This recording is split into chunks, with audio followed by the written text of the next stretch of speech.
ਆ ਇੰਟਰਵਿਊ ਭਾਈ ਅੰਮ੍ਰਿਤਪਾਲ ਦਾ ਤੁਸੀਂ ਸਾਰਿਆਂ ਨੇ ਸੁਣ ਹੀ ਲਿਆ ਹੋਊਗਾ। ਭਾਈ ਅੰਮ੍ਰਿਤਪਾਲ ਨੇ ਜਿੰਨੀਆਂ ਵੀ ਗੱਲਾਂ ਕੀਤੀਆਂ ਲਹਿੰਦੇ ਪੰਜਾਬ ਬਾਰੇ, ਪੰਜਾਬੀ ਬਾਰੇ, ਬਿਲਕੁਲ 100% ਸੱਚ ਕੀਤੀਆਂ। ਕਿਸੇ ਵੀ ਗੱਲ ਦੇ ਵਿੱਚ ਕੋਈ 19-21 ਦਾ ਫਰਕ ਨਹੀਂ ਹੈ।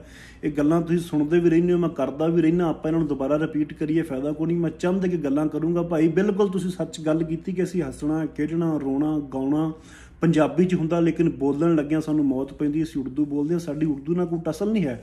ਅਸੀਂ ਆਪਣੀ ਮਾਂ ਬੋਲੀ ਬਚਾਉਣਾ ਚਾਹੁੰਦੇ ਹਾਂ। ਜਿੱਥੇ ਆਸਟ੍ਰੇਲੀਆ ਦੇ ਵਿੱਚ ਪੰਜਾਬੀ ਜਿਹੜੇ ਆ, ਪੰਜਾਬੀ ਨੂੰ ਪੜ੍ਹਾਉਣ ਲਾਇਕ ਉਹਨਾਂ ਕਰਤਾ। ਇੰਗਲੈਂਡ 'ਚ ਪੜ੍ਹਾਈ ਜਾਂਦੀ ਹੈ, ਬੋਲੀ ਜਾਂਦੀ ਹੈ।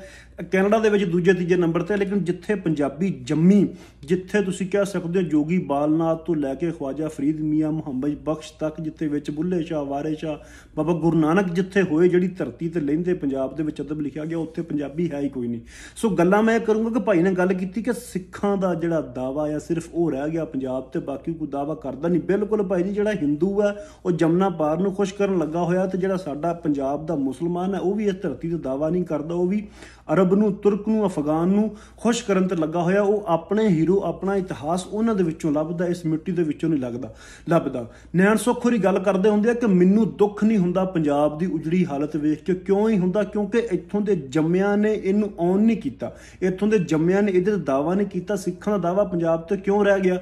ਕਿਉਂਕਿ ਦੇਖੋ ਨਾ, ਮੇਰੇ ਗੁੱਟ 'ਚ ਪਾਇਆ ਹੋਇਆ ਕੜਾ, ਜੇ ਮੈਂ ਸੁਨਿਆਰੇ ਕੋ ਜਾਊਂਗਾ, ਇਹਨੂੰ ਜਾ ਕੇ ਉੱਥੇ ਰੀਝਾਂ ਨਾਲ ਬਣਵਾਊਂਗਾ, ਗੁੱਟ 'ਚ ਪਾਊਂਗਾ, ਮੇਰੇ ਕੋਲ ਕੋਈ ਖੋਹ ਕੇ ਲੈ ਜਾਊਗਾ, ਮੈਨੂੰ ਦੁੱਖ ਲੱਗੂਗਾ।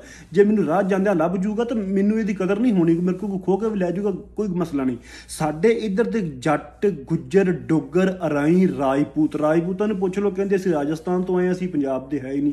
ਅਰਾਈਆਂ ਨੂੰ ਪੁੱਛ ਲਓ, ਕਹਿੰਦੇ ਅਸੀਂ ਮੁਹੰਮਦ ਬਿਨ ਕਾਸਮ ਦੇ ਨਾਲ ਆਏ ਹਾਂ, ਅਸੀਂ ਅਰਬੀ ਕੌਮ, ਅਸੀਂ ਪੰਜਾਬ ਦੇ ਹੈ ਹੀ ਨਹੀਂ।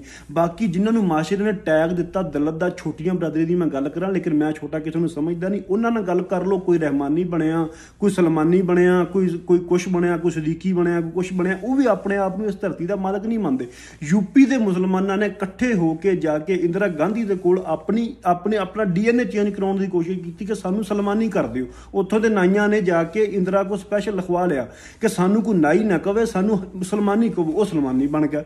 ਸੋ ਲੋਕਾਂ ਦਾ ਆਪਣੀ ਧਰਤੀ ਦੇ ਨਾਲ ਜੁੜਤ ਜਿਹੜੀ ਆ ਉਹ ਖਤਮ ਹੋ ਚੁੱਕੀ ਹੈ। ਇਸ ਕਰਕੇ ਸਿੱਖ ਸਿਰਫ ਇਹ ਧਰਤੀ ਦੀ ਗੱਲ ਕਰਦੇ ਆ ਤੇ ਉਹਨਾਂ ਦੀ ਜੁੜਤਾ ਤੇ ਉਹਨਾਂ ਦਾ ਦਾਵਾ। ਮੈਂ ਪੰਜਾਬੀ ਦੀ ਗੱਲ ਕਰਦਾ ਜਾਂ ਚੰਦ ਲੋਕ ਹੋਰ ਪੰਜਾਬੀ ਦੀ ਗੱਲ ਕਰਦੇ ਆ, ਸਾਨੂੰ ਵੀ ਇਹ ਕਿਹਾ ਜਾਂਦਾ ਕਿ ਤੁਸੀਂ ਸਿੱਖਾਂ ਦੇ ਏਜੰਟ। ਬਹੁਤ ਤਗੜੀ ਰਿਸਟੈਂਸ ਮਿਲਦੀ ਹੈ ਸਾਨੂੰ ਵੀ, ਗਾਲਾਂ ਪੈਂਦੀਆਂ, ਧਮਕੀਆਂ ਮਿਲਦੀਆਂ ਕਿ ਤੁਸੀਂ ਪੰਜਾਬੀ ਨਾ ਬੋਲੋ, ਮਤ ਬੋਲੋ, ਕਿਉਂ ਬੋਲ ਰਹੇ, ਤੁਹਾਨੂੰ ਮਾਰ ਦਿਆਂਗੇ, ਐਂ ਕਰ ਦਿਆਂਗੇ, ਕਿਉਂ ਕਰ ਦਿਆਂਗੇ। ਸੋ ਇਹ ਗੱਲਾਂ ਨੇ ਮੇਰਾ ਭਾਈ। ਹਾਂ, ਚੰਗੀ ਗੱਲ ਅਗਰ ਅਸੀਂ ਕਰੀਏ ਤਾਂ ਉਹ ਇਹ ਆ ਕਿ ਅਸੀਂ ਇਕੱਠੇ ਹੋਈਏ। ਜਿੰਨੀ ਸਾਨੂੰ ਰਿਸਟੈਂਸ ਮਿਲਦੀ ਹੈ ਨਾ ਕਿ ਤੁਸੀਂ ਸਿੱਖਾਂ ਦੇ ਏਜੰਟ ਹੋ ਤਾਂ ਪੰਜਾਬੀ ਲਈ ਕੰਮ ਨਾ ਕਰੋ, ਇੰਨੀ ਰਿਸਟੈਂਸ ਕਿਤੇ ਗੌਰਮੈਂਟ ਨੂੰ ਦੇ ਕੇ ਉਹਦੇ ਕੋਲ ਪੰਜਾਬੀ ਲਾਗੂ ਕਰਾ ਲੈਣ ਤਾਂ ਮਾਂ ਬੋਲੀ ਬਚ ਸਕਦੀ।